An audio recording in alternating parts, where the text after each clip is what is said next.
Hi, I'm Zeal. I'm Nathan. I'm Jason. And I'm Karen. Our group is Sherlock Ohms. For the past 2 weeks, we've been researching and implementing the variational quantum eigensolver. Our final goal was to implement an algorithm that will calculate the lowest possible energy state of a molecule's electron configuration. This ground state is useful in chemistry because it tells us a lot about the properties of a molecule. But before we can go into the algorithm, we need to start by reviewing the basics of what a quantum computer is and how it can expedite the process of finding the lowest possible energy state. What you mainly need to know is that a qubit can be in a state between 0 and 1, that qubits can be entangled, and that this makes quantum computers faster than normal computers at certain tasks. The variational quantum eigensolver, or VQE, is one of these tasks. DQE is an example of a variational quantum algorithm. So basically, in English, this means that it has both a classical and a quantum part. These types of algorithms first initialize some parameters, do some measurements, and then use an optimizer to get new, better parameters to repeat the process with. The VQE helps define the minimum eigenvalue of a matrix. Now, what does that even mean and why does it matter? Well, when we apply the VQE to, say, a matrix that represents the energy of a molecule, the algorithm can find the upper bound to the ground state energy of a Hamiltonian, which is generally the first step in computing the energetic properties of molecules and materials. It uses an algorithm to find the lowest energy state of molecules, a major problem that is central to quantum chemistry. And in even simpler terms, it just helps simulate the molecules, and scientists can use that to calculate stuff, specifically for medical or chemical applications.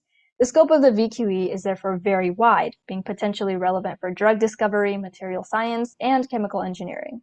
We have methods using traditional computers, but it's super resource intensive for accurate calculations on large systems. This poses challenges in the applications of such methods, which, as you can guess, the variational quantum eigensolver can solve. We began our research by looking through various articles and videos on the algorithm, but we quickly moved on to reading published papers. One of the biggest hurdles was just trying to parse the paper's notations and terminology, which was something we spent several days on. We eventually decided that the most manageable way to work through the papers was to divide up the different aspects of the algorithm amongst ourselves, which allowed each of us to focus on understanding one piece of the algorithm in detail. This also meant that we each encountered different challenges when it came to the actual implementation. It was difficult enough to understand what the algorithm was doing, but it was a completely different challenge to understand how to write it.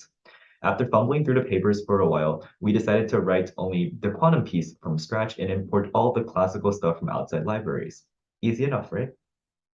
Well, this paper explains everything one way. This one is 91 pages long and says something else. That one's outdated, and I don't even know what's happening here. Anyway, we eventually found something that worked and had no further issues. Shoot, go away. No further issues. So while all of that was going on, those of us working on the quantum part were continuing to grapple with the published papers we mentioned earlier. Again, the challenge there was twofold. We first had to understand how the algorithm worked in the first place, which required math and terminology that we had very little knowledge of. And then we had to figure out a way to map that understanding into actual code. This, as you can imagine, took a while, and YouTube videos and the course instructors ended up being the most helpful resources we had. We did eventually get our code written, combined, and run, allowing us to determine the ground state energy of the H molecule. Yep, just hydrogen. Because quantum computers that can run large models don't exist yet, we had to use the smallest case there is. But we did get a number that's pretty close to the real answer, so we know that the algorithm works. The VQE is one of those few useful quantum algorithms that can still be run on our current era of small, noisy quantum computers. They're small because they each have a very limited number of qubits, and they're noisy because the qubits are still most likely to randomly decohere or randomly lose their quantum state. Still at the scale, the VQE can only be used for determining the ground state energies of very small molecules, and for our implementation, we chose hydrogen. Our algorithm ended up having a width of 4 and a depth of 7 for one iteration, meaning that it took 4 qubits and 7 gates. Wow, who cares? Well, we do, and you should too. We just demonstrated to you the amazing VQE on a real quantum computer. There are a lot of theoretical algorithms out there that sound nice, but they require a noise-free computer with hundreds of qubits. Like we said, the VQE is one of the few algorithms we can implement, and that may actually prove useful in the near future for things like finding new medicines and developing new materials. Our main takeaway was a slightly better grasp at the technical vocabulary that's often used around quantum computing.